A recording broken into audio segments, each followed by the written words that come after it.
Welcome to the Slop Temple. We pray this video helps. You start by powering the Chromebook down and unplugging everything. This prevents shorts and preserves data.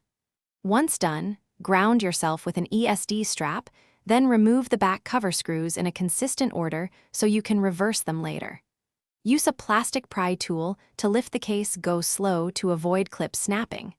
Make a quick phone photo of the internal layout. That visual guide will save you time when reinstalling parts and ensures you know which screws belong where.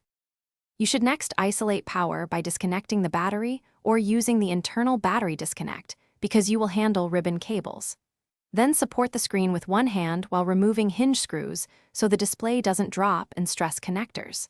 After loosening hinges, gently lift the panel a little and locate the display and webcam ribbons, unlock their ZIF connectors, and slide the cables free.